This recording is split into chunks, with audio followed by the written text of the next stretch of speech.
नमस्कार, मेरा नाम है आस मोहम्मद कैफ़ और उत्तर प्रदेश में बाई इलेक्शन को लेकर के बहुत अधिक चर्चा आप देख रहे हैं। और इन बहुत अधिक चर्चा के बीच ये है कि उत्तर प्रदेश में 10 विधानसभा सीटों पर बाई इलेक्शन होने जा रहा था, लेकिन एक विधानसभा सीट जो मिल्कीपुर है अयोध्या की, वहाँ पर हाईकोर्ट में एक मामला लंबित होने के कारण कुछ समय के लिए उसे पेंडिंग डाल दिया गया है। अब उत्तर प्रदेश की 9 विधानसभा सीटों पर इलेक्शन हो रहा है और इन 9 विधानसभा सीटों में से कुछ सीटें ऐसी हैं जो बहुत हाईलाइटेड हो गई हैं, जहाँ पर अधिक चर्चा है। तो जिन सीटों पर बहुत अधिक चर्चा है उनमें से एक है कानपुर की सीसामऊ, दूसरी है मुरादाबाद की कुंदरकी और तीसरी है मुजफ्फरनगर की मीरापुर। मीरापुर सीट और भी अधिक चर्चा में है और मीरापुर सीट इसलिए अधिक चर्चा में है क्योंकि यहाँ पर भारतीय जनता पार्टी की सहयोगी पार्टी आरएलडी चुनाव लड़ रही है और आरएलडी के साथ एक नई बात ये हुई है कि उन्होंने भाजपा नेत्री को अपने पार्टी से टिकट दिया है। इसके अलावा चर्चा की एक और बहुत बड़ी वजह है कि यहाँ पर आज़ाद समाज पार्टी के प्रत्याशी जाहिद हुसैन, वो पूरे उत्तर प्रदेश में जहाँ भी आज़ाद समाज पार्टी चुनाव लड़ रही है, चाहे 6 सीटों पर चुनाव लड़ रही है, तो उनमें सबसे मजबूत अगर आज़ाद समाज पार्टी कहीं मानी जा रही है तो वो मीरापुर पर मानी जा रही है। इसके साथ एक और इम्पोर्टेंट बात मैं आपको बता देता हूँ, यहाँ पर समाजवादी पार्टी सुम्बुल राणा को चुनाव लड़ा रही है। सुम्बुल राणा जो हैं वो समाजवादी पार्टी के एक नेता हैं, कादिर राणा, सांसद रहे हैं, विधायक रहे हैं, विधान परिषद सदस्य रहे हैं और कांग्रेस के जिलाध्यक्ष भी रहे हैं। उनके बेटे की पत्नी है, यानी उनकी पुत्रवधू है। और इससे भी ज़्यादा रोचक बात यह है कि बहुजन समाज पार्टी के पश्चिम उत्तर प्रदेश के कोऑर्डिनेटर रहे, राज्यसभा सांसद रहे और बड़े नेताओं में शुमार करने वाले बाबू मुनकाद अली की बेटी हैं।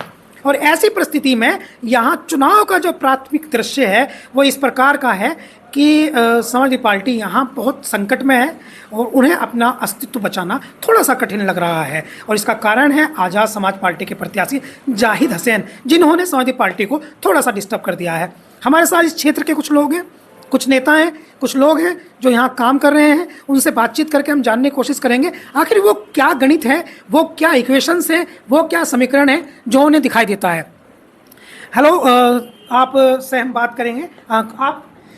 मेरा नाम खुर्शीद मंसूरी है। मैं बिजनौर का रहने वाला हूँ।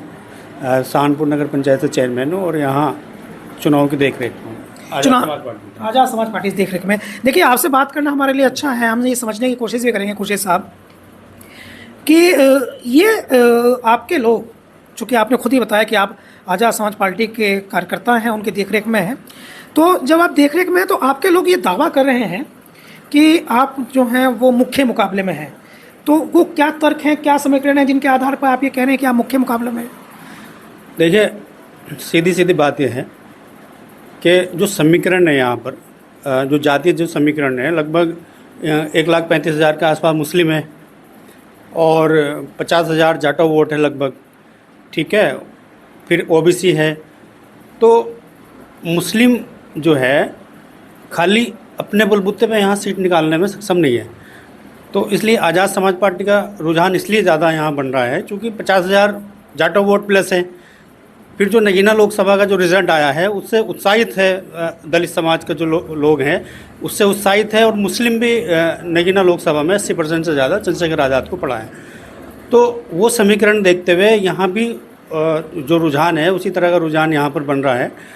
क्योंकि अब जो हमारा जो प्रत्याशी है वो झोजा समाज से है, तो सबसे ज़्यादा जो समाज है वो झोजा समाज है यहाँ पर। दूसरे नंबर पर अंसारी हैं, फिर कुरैशी हैं और फिर जनरल वोट हैं। तो मुस्लिम जो जाएगा वो एकजुट जाएगा। जो पिछला इतिहास बताता है मीरापुर का, तो मुस्लिम यहाँ कभी इक्वल होकर समाजवादी पार्टी को कभी यहाँ पसंद नहीं किया। तो यहाँ एकजुटता दिखा रहा है भाजपा को हराने के लिए। अगर कोई प्रत्याशी है तो वो आज़ाद समाज पार्टी का प्रत्याशी है। तो इसलिए जो यहाँ का जो रुझान बन रहा है, धीरे धीरे मुस्लिम एकजुट होता चला जा रहा है। तो इसलिए जब मुस्लिम यहाँ एकजुट हो रहा है तो उधर जो है समाजवादी पार्टी बैकफुट पे जा रही है। तो समाजवादी पार्टी तो वैसे ही उसके पास मुस्लिम के अलावा कोई वोट बैंक नहीं होता। मुस्लिम भी तब उसको वोट देता है समाजवादी पार्टी को जहाँ भाजपा वर्सेस मुस्लिम, भाजपा वर्सेस समाजवादी पार्टी का जो मुकाबला होता है तो मुस्लिम समाजवादी पार्टी को पसंद करता है। तो यहाँ ऑप्शन है चंद्रशेखर आज़ाद, क्योंकि वहाँ मजबूरी थी मुसलमान की, समाजवादी पार्टी की तरफ मजबूरी थी। क्योंकि जितने भी मुद्दे होते हैं तो अखिलेश यादव अक्सर मुद्दों में जो है, जब मुसलमान के खिलाफ कुछ मुद्दे होते हैं तो ये चुप्पी साध लेते हैं। मतलब वो एक तरह से जो है ना, उनका डर कह लो या जो भी है, वो खुल के बोल नहीं पाते, और उधर चंद्रशेखर आज़ाद जो है ना खुल के बोल देते हैं, वो चले जाते हैं किसी मजलूम के साथ। अभी जैसे वसीम का मामला हुआ, हरिद्वार में वसीम को मार दिया गया था, वहाँ चंद्रशेखर आज़ाद ने धरना दिया, ठीक है ना, और उनके खिलाफ जो है ना जब तक कार्रवाई नहीं हुई, जब तक धरने से नहीं उठे, ठीक है। NRC के मामले में सभी लोगों को पता ही है, जहाँ अखिलेश यादव घर से नहीं निकले तो चंद्रशेखर आज़ाद ने वहाँ गिरफ्तारी दी, ठीक है। अभी जैसे अभी हिजाब का मामला आया था, हिजाब के मामले में समाजवादी पार्टी खामोश रही, चंद्रशेखर आज़ाद ने वो मुद्दा उठाया। अब वक्फ बोर्ड का मामला आया, अब वक्फ बोर्ड में जो जिस तरह से कानून बनाने की चर्चा चल रही है लोकसभा के अंदर, तो अखिलेश यादव का कोई बयान ही नहीं है, बोले नहीं है कुछ। चंद्रशेखर आज़ाद ने खुल के कहा कि अगर इस तरह के कानून बनाए जाएंगे कि लोगों की संपत्ति अगर हड़पने की कोशिश की जाएगी तो आज़ाद समाज पार्टी पूरे देश में धरना प्रदर्शन करेगी। तो लोग जो है मुस्लिम की पहली पसंद जो है चंद्रशेखर आज़ाद बनते चले जा रहे हैं, क्योंकि सारी चीज़ों में, सारे मुद्दों पे चंद्रशेखर आज़ाद खुल के बोल रहे हैं, और निडर हैं, और जेल गए हैं। मतलब जो है काफ़ी मामलों में उनके खिलाफ जो है मुकदमे दर्ज हुए हैं, तो वो भी कहीं ना कहीं उनका अपना निजी कोई स्वार्थ नहीं रहा, वो भी समाज के मामलों में गए। तो इसलिए मुस्लिम समाज की जो पहली पसंद है वो चंद्रशेखर आज़ाद।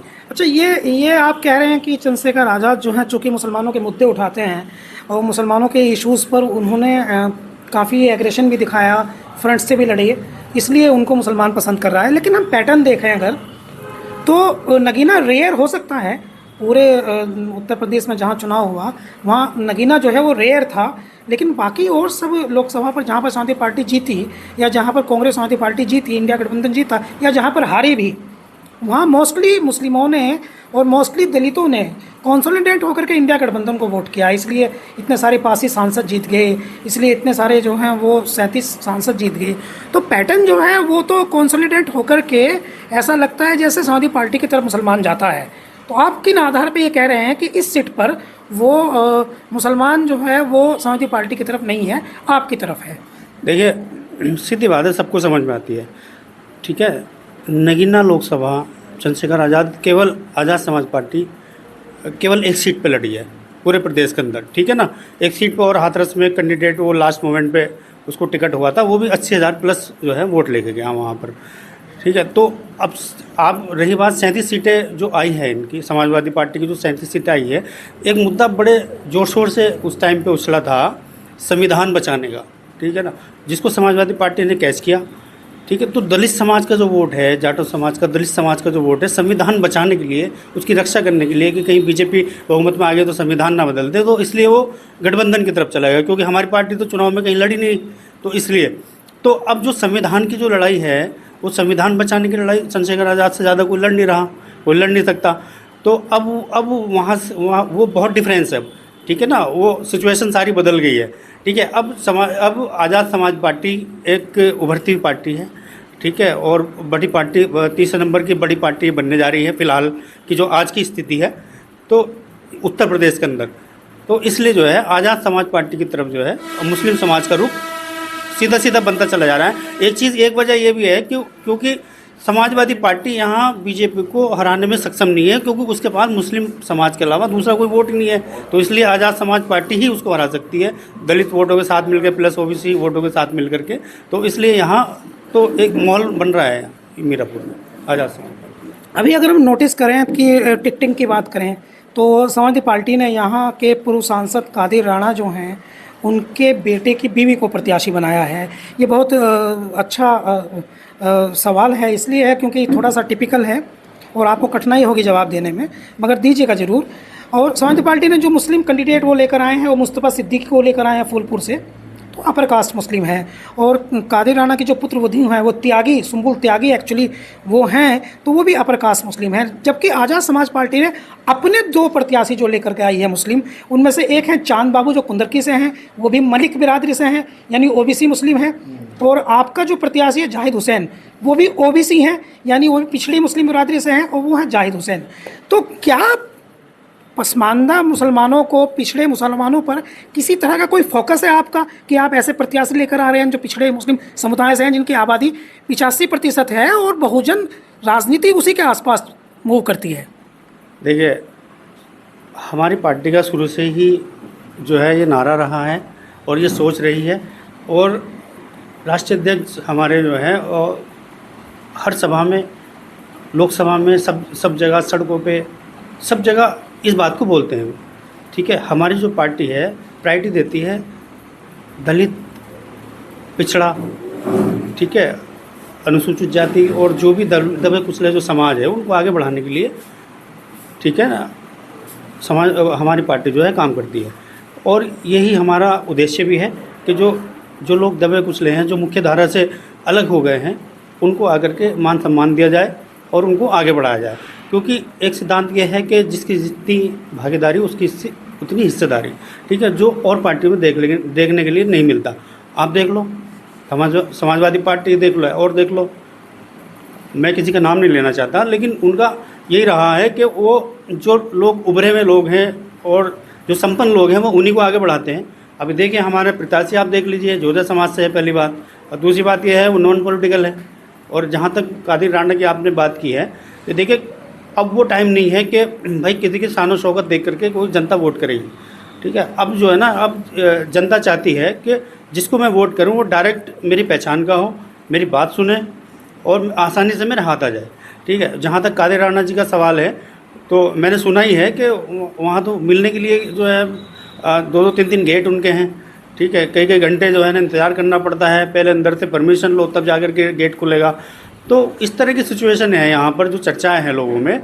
तो दूसरी बात यह है कि वो लोकल का है जाहिद हुसैन, वो दूर के रहने वाले हैं, तो इसलिए यहाँ पर जनता जो है जाहिद हुसैन को पसंद कर रही है। हाँ, आपको लगता है कि आपके जो प्रत्याशी हैं वो इन्हीं कारणों से सुलभ हैं, ज़्यादा कनेक्ट हैं, तो मुस्लिम्स का झुकाव उधर है। नमस्कार, मेरा नाम है आसम कैफ।